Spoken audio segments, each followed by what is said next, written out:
আগামী সপ্তাহে জাতিসংঘের সাধারণ অধিবেশনের ফাঁকে বাংলাদেশের অন্তর্বর্তীকালীন সরকারের প্রধান উপদেষ্টা ড মোহাম্মদ ইউনূসের সঙ্গে ভারতের প্রধানমন্ত্রী নরেন্দ্র মোদীর বৈঠক হচ্ছে না বলে জানিয়েছে ভারতের গণমাধ্যম। 250-টিরও বেশি ডিজাইন অপশন নিয়ে ওয়ালটন স্মার্ট ফ্রিজ, বোঝে আপনার প্রয়োজন।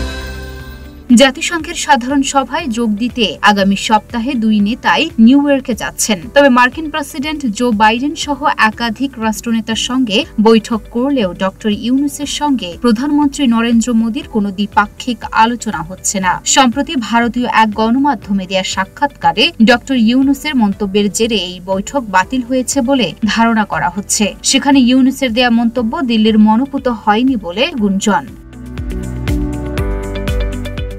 যদিও বিশ্লেষকরা মনে করছেন ইউনূসের সঙ্গে আপাতত মোদীর বৈঠক না হওয়ার কারণ পলাতক সাবেক প্রধানমন্ত্রী শেখ হাসিনা। তাদের মতে এখন যদি ড ইউনূসের সঙ্গে মোদীকে সরাসরি বৈঠক করতে হয় তাহলে সাবেক প্রধানমন্ত্রী শেখ হাসিনার ব্যাপারেও আলোচনা করতে হবে। আর মোদী এখন হাসিনাকে নিয়ে কথা বলতে চাইছেন না, কারণ আলোচনা হলে সেখানে অবশ্যই হাসিনাকে ফেরত দেওয়ার বিষয়টি উঠবে। লুনা আফরোজ নিপা, ঢাকা পোস্ট।